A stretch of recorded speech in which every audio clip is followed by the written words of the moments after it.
the more you're stupid on the downside, the more you're stupid on the upside. That's like the learning from Tesla. Like if you would, especially with Tesla, I know exactly the stock should be in March, should be at 475. I know that. That's the fair value. When there's a lot of FUD and the stock keeps going lower and lower and lower, these FUDs tend to weigh more as the stock keeps going lower, even though they don't even matter. It's like a dynamic function. Yes. They go up and up and up, the more irrational it becomes, and then they completely flip, like today. It's completely idiotic. Now I'm seeing Elon Musk in the Oval Office next to the President of the United States, that's explaining how he fixes the government. And you little idiots say, oh, that's bearish. Elon seems to control the entire world. I think he's getting distracted by ruling Earth. That must be bad for the stock. Welcome back to another podcast with the one and only Joe. I know you guys love it when we do these podcasts, and we try to do this as frequently as possible, but we have busy lives and stuff like that. But we'll have more of these down the line. And Joe also has his own YouTube channel too, and he does post regularly, and he's very active on X, so his links are in the description as well. Man, we have a lot of interesting to talk about, Joe. A lot of interesting things to talk about. One of the things that I want to talk about is what happened this past week. I mean, right now it's Thursday. The stock is up 5-6% after last week, or just midweek. The stock went down like 20% or 33% since its all-time highs till now, and now there's a big bounce. Now, there's a lot of FUD and fear and panic that went by, and the amount of bears that came out of, and shorts that came out of their mom's basement this past week, and now they're vanished, I don't know where they went, is absolutely hilarious. But here are the reasons that for some reason are not really reasons anymore for the stock being down, because it's not down anymore, it's going up. Some of the reasons are that Q4 earnings is now being adjusted into the price. It looks like a lot of analysts are reducing their EPS growth for the next 2 years or so, but I don't know, that's just extremely stupid, because it changes every day. Watch what happens when the affordable model comes in. I mean, they're also lagging. Their brains are lagging on all fronts. They're lagging on the core business. They're lagging on the affordable model, and they're completely not even existing in Optimus, and they're totally lagging in robotaxis. That's why you can't work with these analysts. That's why we need future fair value models. That's how I call them, my model, where you actually model in future revenue streams with the risk, and when they actually kick in as discounted cash flows. And what I always say is, like, these Wall Street people who live in the 80s, if they're lucky, in the 70s, the idea that you cannot model out future cash flows is stupid, because it's just it's a reality. That's like saying, oh, NVIDIA, we can't model out Blackwell or something because it's not existing. It's like, what are you talking about? Your job as an analyst is to predict the future accurately and model it out as DCFs. And if you do a bad job in this continuously, repeatedly, you suck. Like, is that hard? No, it's easy to understand.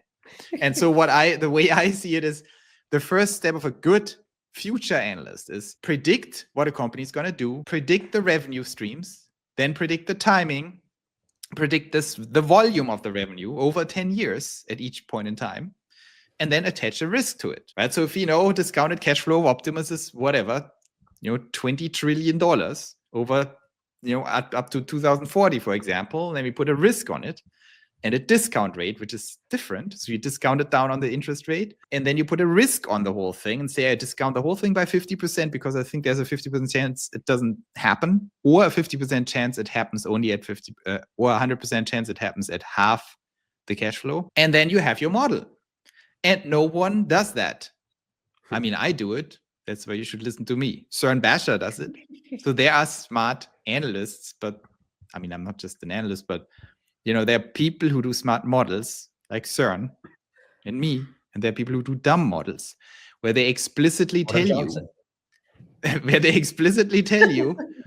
that they are not modeling in Optimus.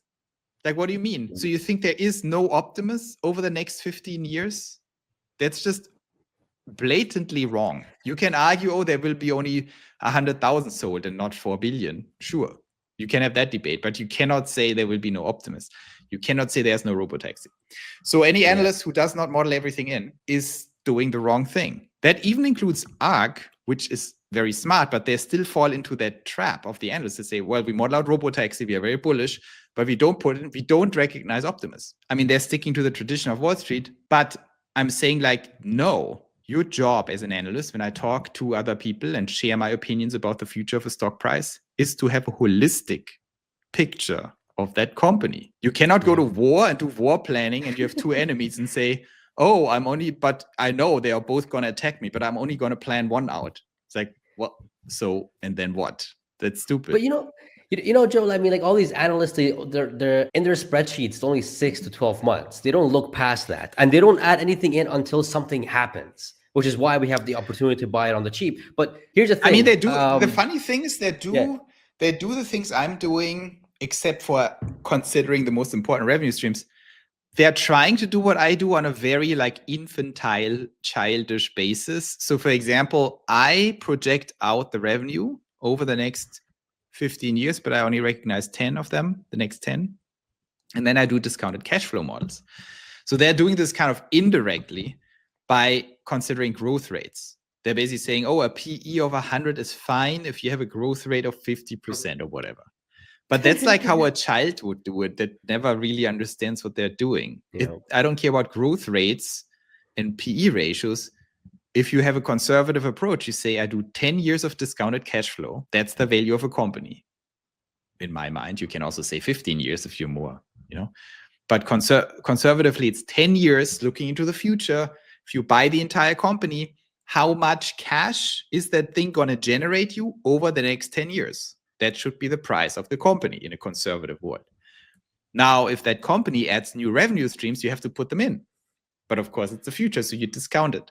You say, well, I subtract 50% to be cautious. And of course, that requires you to see the future a little bit, right? You have to model that out. Like, what would Optimus look like? What would robotaxi realistically look like? And of course, they can't do that because their brains don't function that way. But it's bad because you need to do it. Otherwise, you are wrong. Then people discuss, oh, Joe, what are you doing? Goldman Sachs doesn't do it this way. It's like, bros, it doesn't matter who did what in the past. Traditions, all that stuff doesn't matter. What matters is who is right. Because if you're right, you make money. You need to just be right.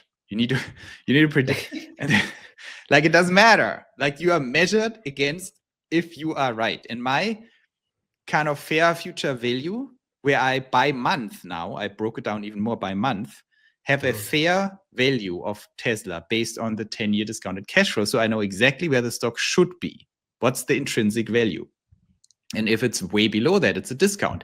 If it's way above that, which it will be probably this year, if it goes to 1,000, for example, it's going to be too expensive in my conservative model. And then likely it goes down. So it's like, it's reverting back to the mean. But what is the mean? The mean is the future fair value. It's like this stock should be end of the year at 770. If it's above, it's too expensive. If it's below, it's too cheap.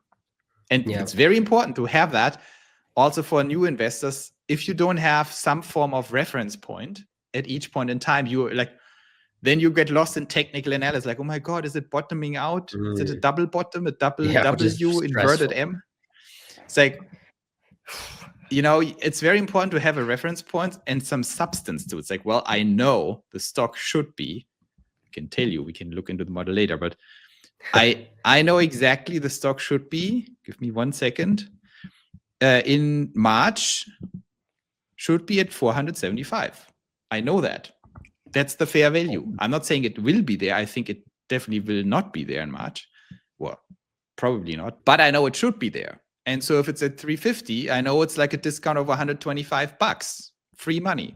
It's like, oh. So what is that graph saying for end of this year? Well, that is a function of my grader model. So end of the year in December, that's very easy. That's 778. Ooh, nice. I'll be happy with that. 778. That's. I mean, the odds that you land exactly there is small. I think I have different scenarios. There. I think it's, in my opinion, given how everything looks like, I think it's actually more likely than not that we will overshoot in the middle of the year, that we will So you're be talking above about, that. yeah, you're talking about 1,000.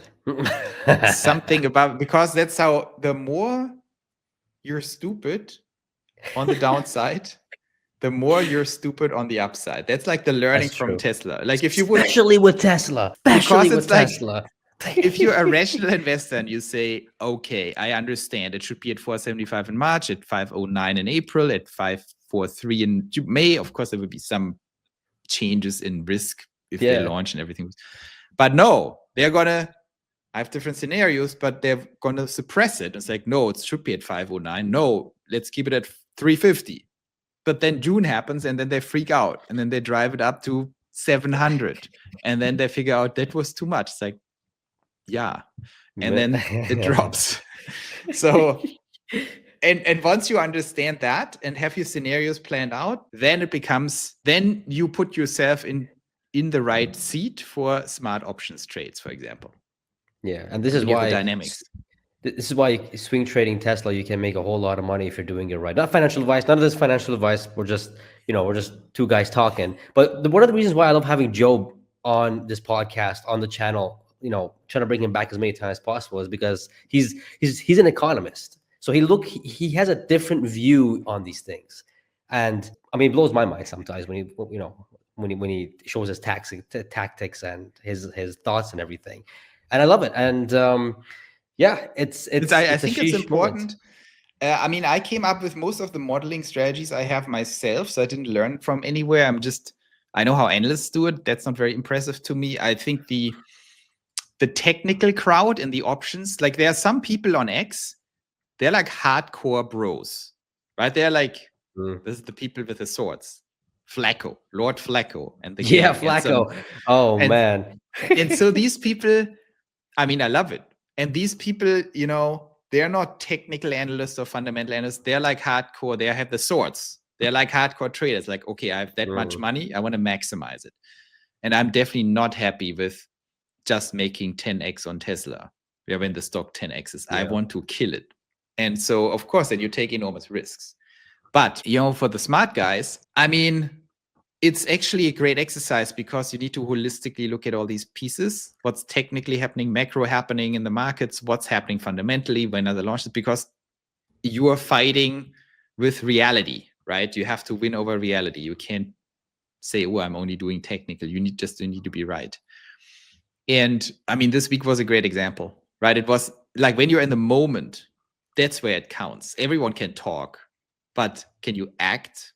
Like, can you sit there on Tuesday, or when they're on Tuesday and say, I am calling the bottom? And no one can do it, by the way. Yeah. Everyone who just says it's the bottom, it's just stupid. They just were lucky. And then you go back in history and see, oh yeah, you said this before and you were wrong.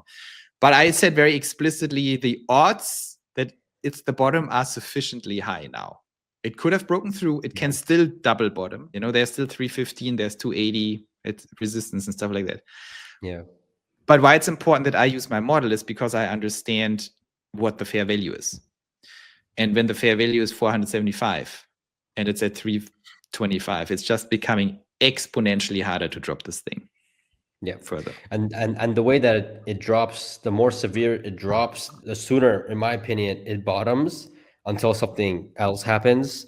I mean, I've seen the stock drop from 414 all the way down to 100 in one full year, and people were like, that was insane. But I was loving it because every massive drop, I just unloaded. I unleashed my funds right until it went to the low 100s. Well, you were lucky that you have funds. I mean, the people who are the luckiest, by the way, are people where the amount of income they generate from their work is still significant in comparison to their portfolio.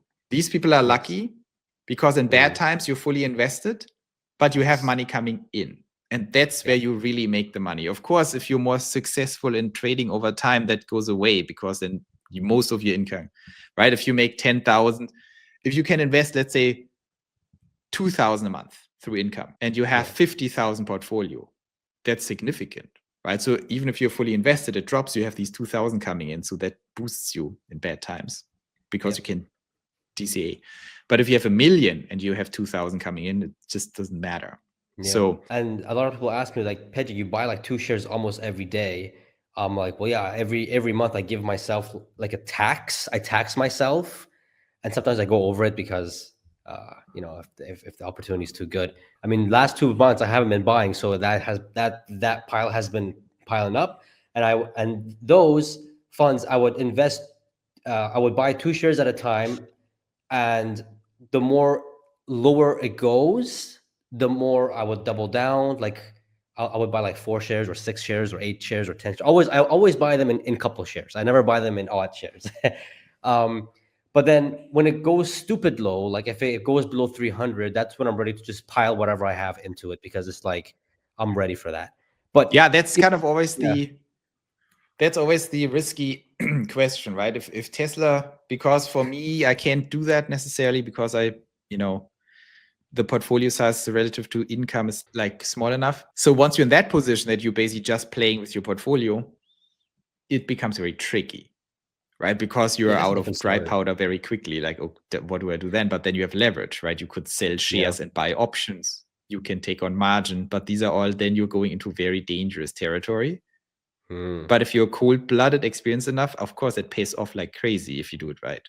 So that's why the guys who do that have the swords in their profile, because they can die if they do it wrong. Yeah, they got the big balls.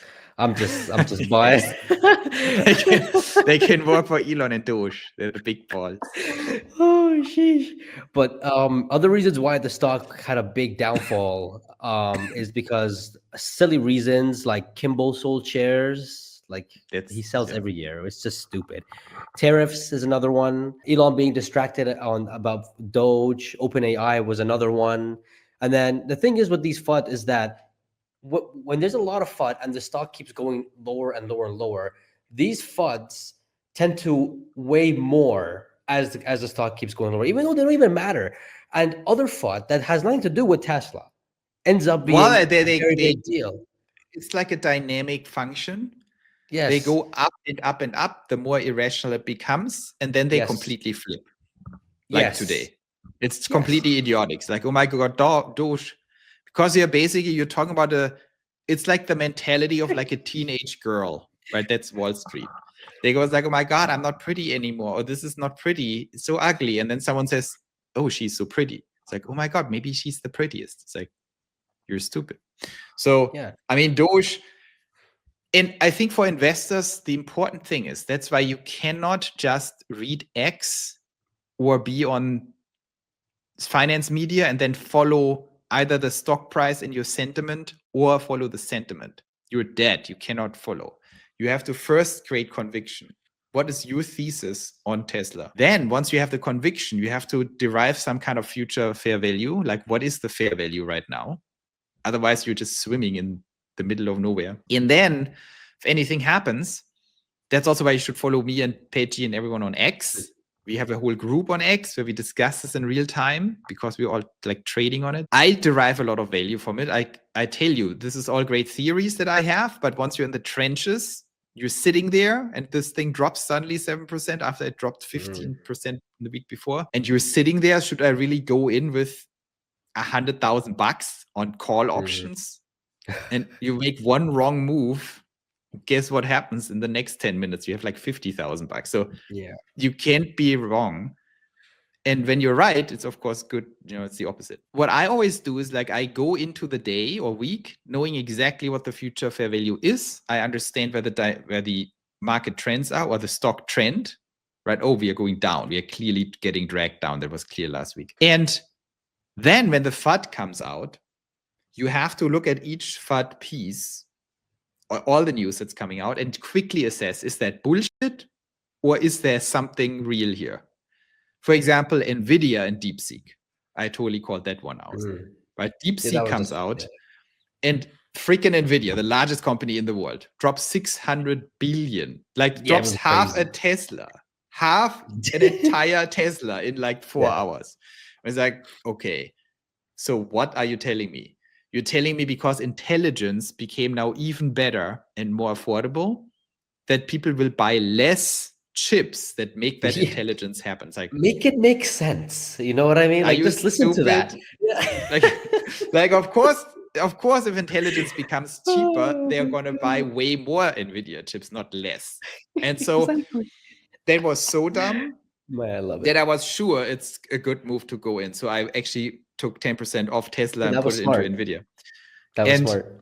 And with Tesla, okay, really, you're saying, I have a stock of a very important embodied AI company, Tesla. It has a boss called Elon Musk. Now I'm seeing Elon Musk in the Oval Office next to the President of the United States, explaining how he fixes the government. And you little idiots say, oh, that's bearish. Elon seems to control the entire world. I think he's getting distracted by ruling Earth. That must be bad for the stock. It's like, no, dudes. If you rule Earth, it's probably somehow going to benefit your stock. It's not going to be bad. And you saw the news, how the White House approved $400 million awarded. I know, but that's like ridiculous compared to, this is ridiculous compared to what's going to come. Do you know what this means with Optimus and robo-taxis, that he sits there and brings peace to the world, can call Putin and Xi Jinping and sits there next to Trump and just controls the entire government? Like, really, you guys think that has no impact? It's just ridiculous. I love it. It's crazy. That's why I love FUD days. And when it goes down, I just buy a whole. I just buy a lot. I love it. I absolutely love it. Also, like, you have to connect the dots a little bit. And these are not, these are not wild theories I have. These are 100% conviction opinions I have. I know 100% I'm right. It's not a little bit right. Of course I'm right. Because sometimes I'm not sure, but here it's, okay, think about it. They say there is this Chinese company, I already forgot, like, that is actually very good. Not BYD, but the other one. Avatar or something. That is very good at full self-driving. So if there is a competition for commoditization of full self-driving in robotaxis, it comes from China. So, but the problem is that they're all they're good in self-driving. Don't want to cut you off, but I have to say before I forget, is they're all using Lidar. Like, none of them are using neural nets. So even, it doesn't matter how good it gets, it's never gonna ever compete with Tesla. Never. Well, I think the Chinese, I would, like with Lidar, I had my convictions about it, but with Lidar, I'm not convinced anymore that it creates a prohibitive cost problem. I'm convinced it's unnecessary, but I'm not convinced it creates a prohibitive cost problem in the future if the Chinese start doing it. I think the Chinese can bring the cost of a Lidar down to $800 or something. Even if they bring the cost down, it's still gonna be limited and geofence and not scalable. Even if it becomes cheaper than Tesla's FSD, which I don't think it'll ever be, but even if it does, you just can't compete with it because you can't scale and you're geofence all the time unless you decide to invest heavily to go. Well, I'm evolving a little bit. So the way I look at this, of course, Waymo is a piece of crap. Waymo is stupid. They're geofence, they're dumb. They're also Google. Like, what do you think? They're all like woke people. So Waymo is a complete joke.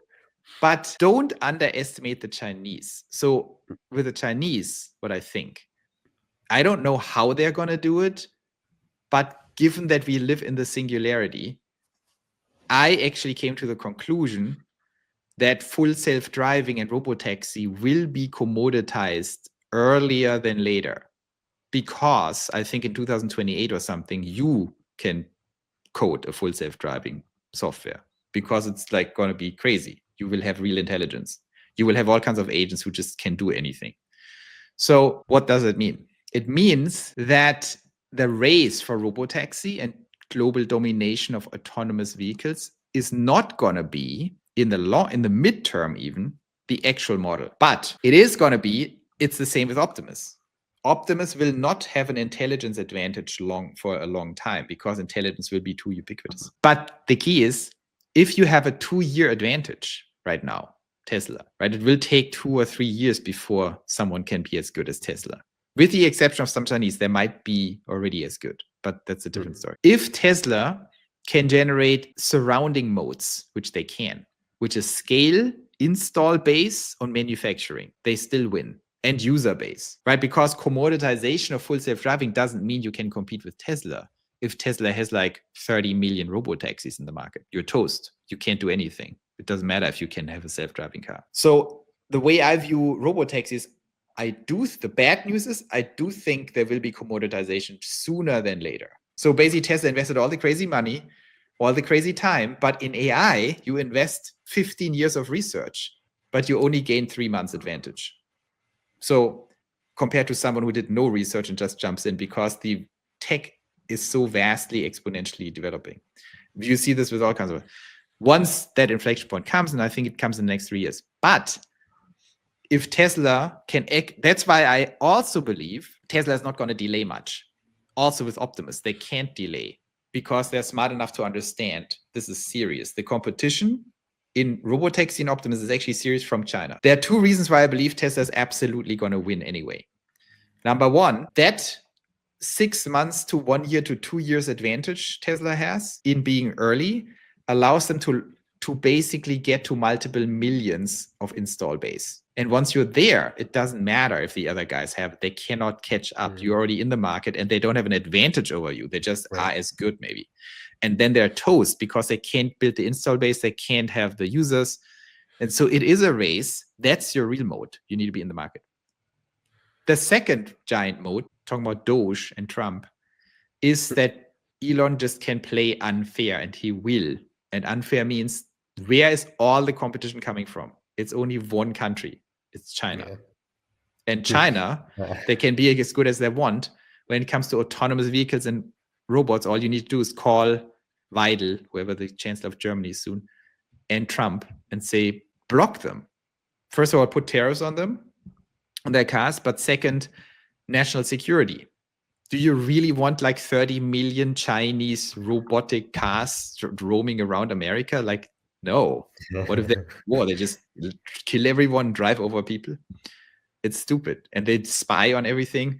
And when it comes to robots, it's even more nuts. Like, really, you want like a 50 million robot army in every household of America that is controlled by the Chinese? Like, of course not. Messed up. That's messed up. Yeah. So that's why this is all connected. Right? I mean, Elon, I think, either explicitly or intuitively understands that both robotaxi and Optimus and AI will be completely political in the future. It's not just a business. It's a new economy that is super strategic. So that's why he's involved with all these governments. That's how you build the next level of Tesla. You always need government all over the place. That's what Elon's doing. That's what Elon's doing right now. You know, and that's why little analysts, like, they're so, it's like, oh, I don't know, and they will sell one Optimus and they will sell it for 22,000 and they will manufacture it for 18,000 and make $4,000. Like, bros, they are going to build $100 trillion economy on Optimus alone over time. Yeah. And that's not a little business. This will be the heartbeat, the centerpiece for civilizations. And everyone knows it. This will go hand in hand with the government, with the president, with Congress. You need, this is not a business anymore. He's basically building enormous economies. And so it's a new thing. That's why you have to think in first principles. You can't hack your little things in a spreadsheet and not get like really competition. Really, you think the US is going to allow millions of Chinese robots to be all over the place in our manufacturing plants, in the nuclear power plants, in the homes? Yeah, that's not going to happen. It's not going to happen. Nope.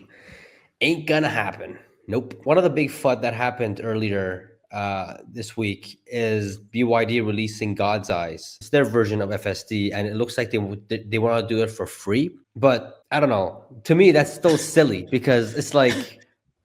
this news was so stupid. And then, like, okay, if you talk about these things and want to create FUD, you have to look at Avatar. You have to look at the actual leader in China in full self-driving, which are pretty good. But it's not BYD. It's a joke. And it's a joke when they start talking about DeepSeek. Like, how is DeepSeek connected to FSD? It's like so stupid. It's a total stupid PR move of BYD. To say, oh, we're going to beat Tesla. We put DeepSeek into our cars. Like, what are you talking about? Yeah, for the average viewer or for the average people that aren't educated, they go like, oh, it's over. Oh, DeepSeek is an AI company, and develop eyes. cheaper version of NVIDIA, and it's just like NVIDIA makes chips. What are you talking about?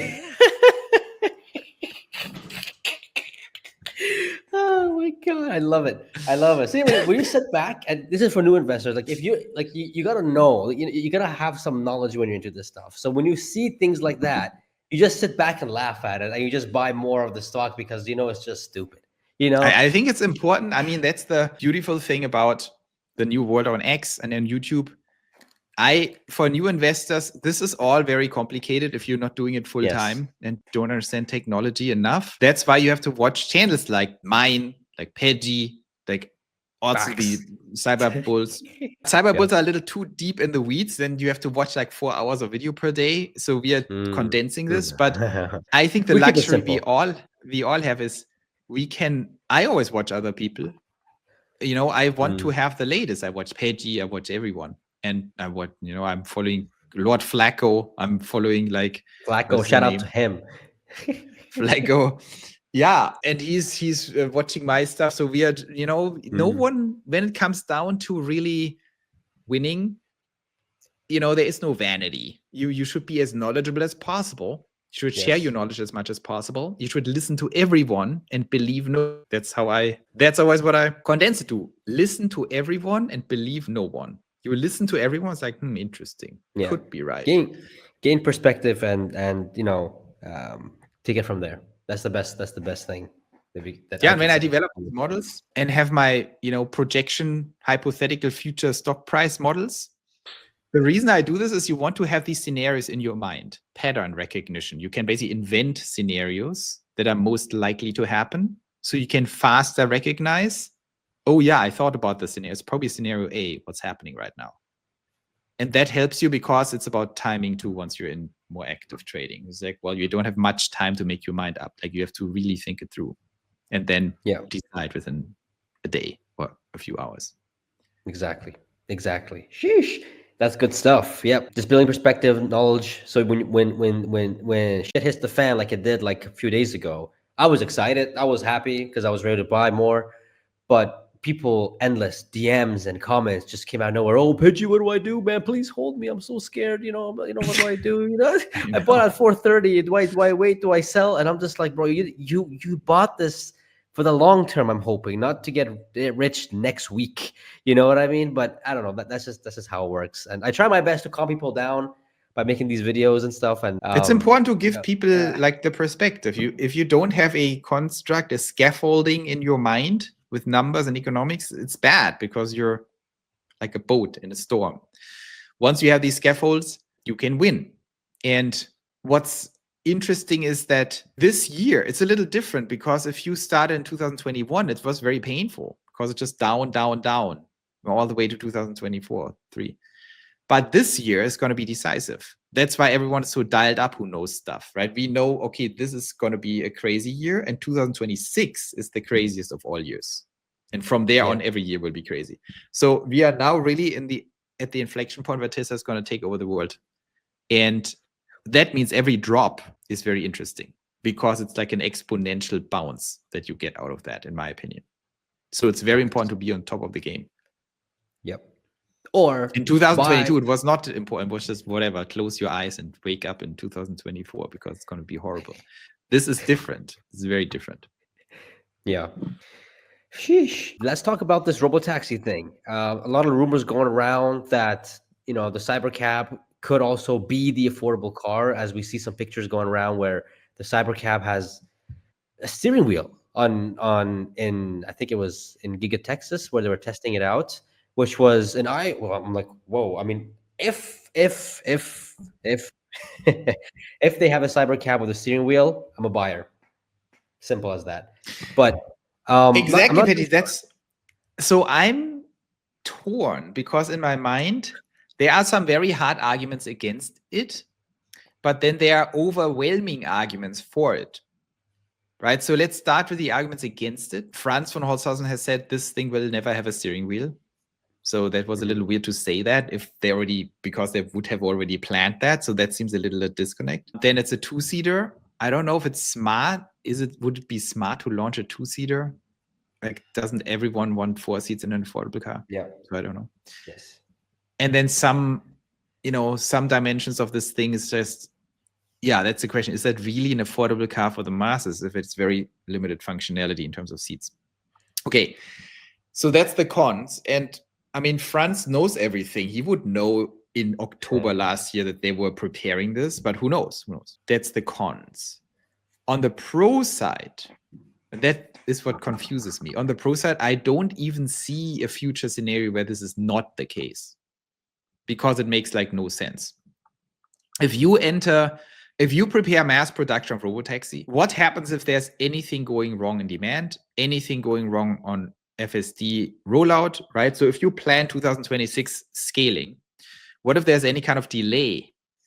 Like for stockholders, it's one thing, but if you operate freaking Tesla and you're preparing massive supply chains and everything, you cannot hinge your entire production strategy on a completely unproven new technology to actually scale in time, in my opinion. So making this also the affordable car would be the ultimate solution of all problems. Like imagine that would be the same platform.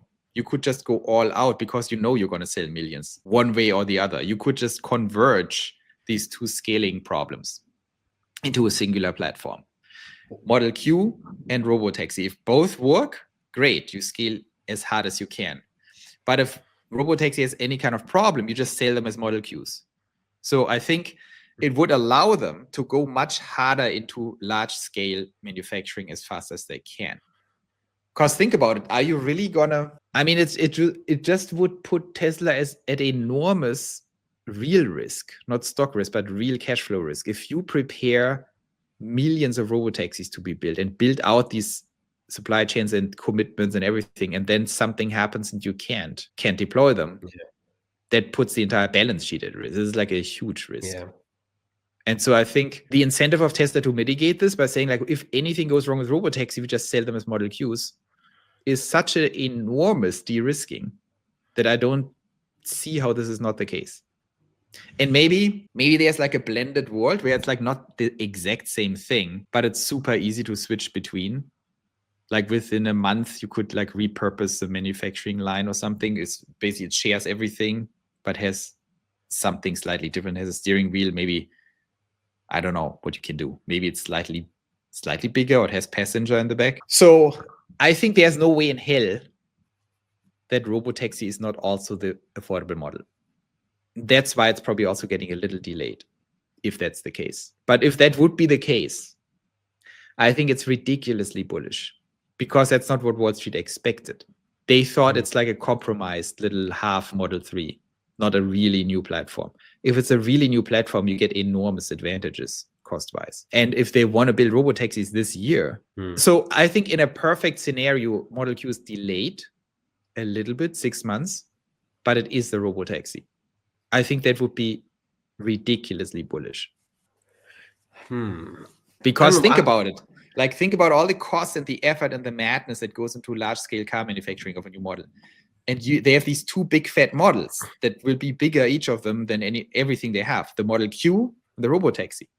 To merge them into one, there is no way around it, in my opinion. On a financial risk, manufacturing, supply chain level, it just makes zero sense. And one doesn't mean it's exactly the same. That's obvious, but it's like 90% shared or something. I could see that being a scenario, but there was one interview with Franz, I think it was a month ago. He's saying that the Cybercab and other vehicle and other lineups coming. I'm just like, okay, so he was very clear saying that Cybercab is one thing and then the lineup is the other thing.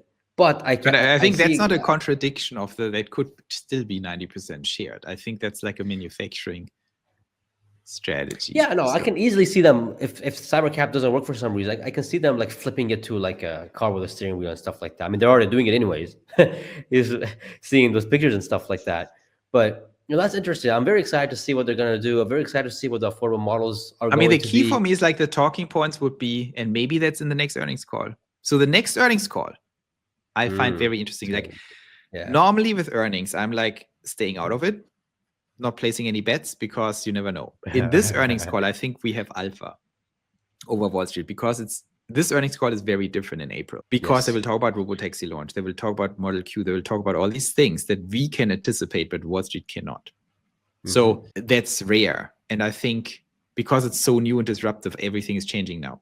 And I think we are much better in predicting this than Wall Street. So this gives us potentially alpha in earnings. And if you have alpha in earnings, then you print a lot of money. So I think Yeah. if they come out, confirm robotaxi launch timeline, that's hugely bullish. If they come out and announce that the Model Q and robotaxi have a shared platform, that because they never said that, that's the key I want to hear. Is it the same platform? It's not the same car, but is it the same platform? Is it like the, I'm not even an engineer, the whole the drivetrain, all the under the even the chassis to some extent. Is it the same specs on the drivetrain? That would, if they say that, that would be, I mean, that'd be completely different from what they said before. Because in Q1 earnings, Q4 earnings, they said the Cybercab is the unboxed model, or the exactly. That's what I'm saying, Pejjy. This would be and then huge because, of course, the Cybercab is next generation. It's unboxed. Everything is high tech, super cost effective. I think they need to pull forward Cybercab, and they did. I think it's coming faster than expected, the manufacturing, and they can push back the Model Q and let it converge. So the bad news is Model Q is 6 months delayed or 9 months, but that bad news would be completely offset if that's instead of the compromise, the non-compromise, fully unboxed and fully sharing with Cybercab. And I think the timing works out. Look, we are already in Q3 nearly. If they announce in Q4 scaled production of Model Q and robotaxi on the shared platform, who cares about 6 months delay if you get a shared platform with ridiculous economics? And then you're de-risks, right? And then you're literally selling people Cybercabs. Like you're literally selling them cars. I mean, you said it, you would buy.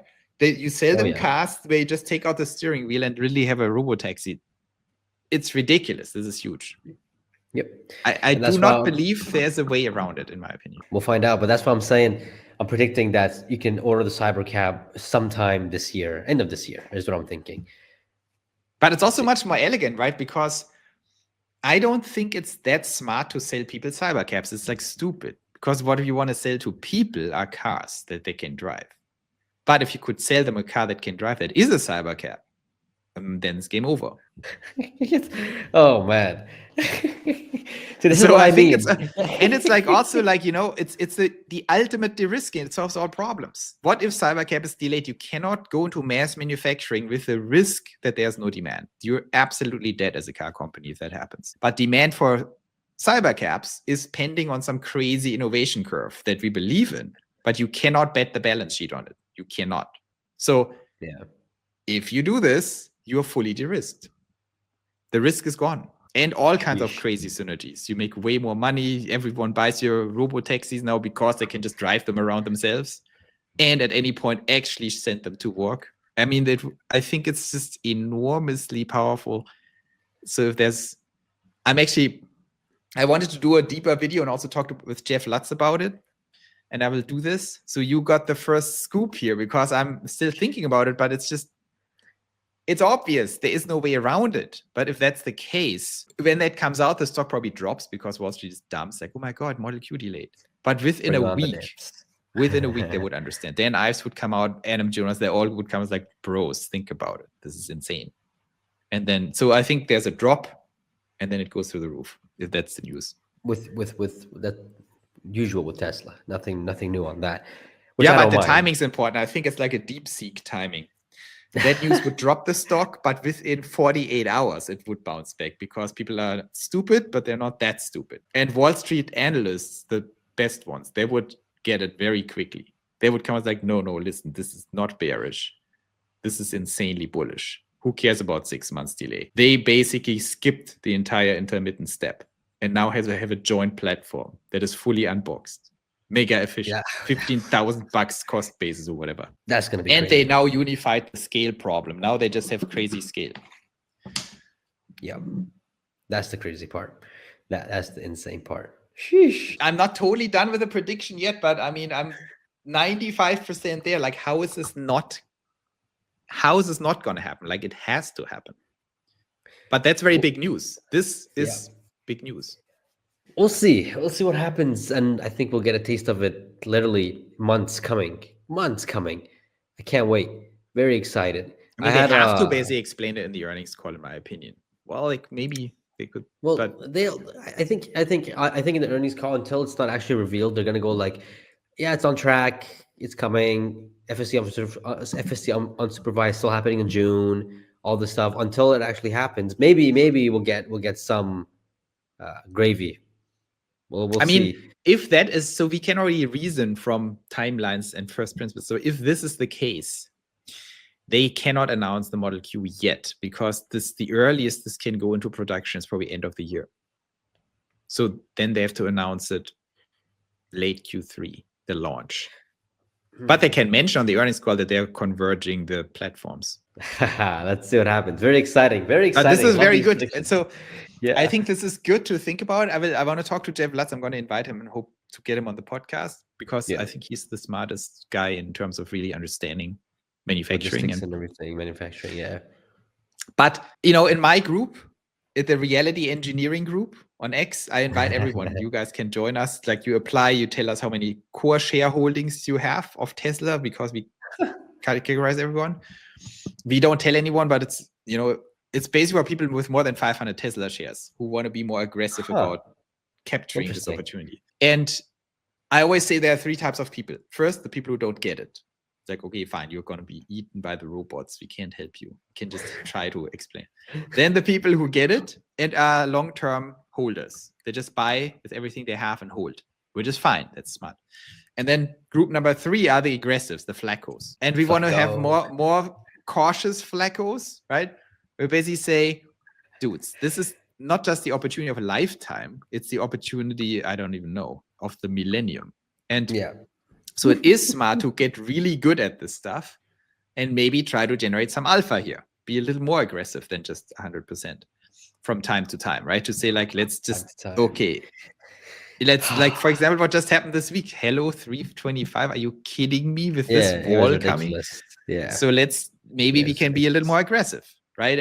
And ride the wave and get a little options. If it now goes to 450, I would definitely sell some of the options, because you want to take that, and then it drops again, they go in again. And these thoughts that we just had, they are so important because they allow us to anticipate these timelines. So once you are in group 3, so group 2 is like fully sold on Tesla. Like, I understand this is the biggest thing. I'm dumping everything into Tesla and DCA, dollar cost averaging. But group 3 says, like, yeah, I want to do more. I want to actually understand, like, I want to try to get intellectual alpha and understand this has to go up now. And then you need to get the timings right if you're in group 3. It's very important. Does it go up this week or next week? Does it go up before earnings or after earnings? This becomes very important once you do this. And so you're getting paid very handsomely, right? If you have 1,000 shares and you have one right thought, this thought is worth $50,000. So is it worth to invest that thought to make $50,000? Yeah, you can make it every month and make $50,000 a month in alpha. So, of course, if you're wrong, it's very bad.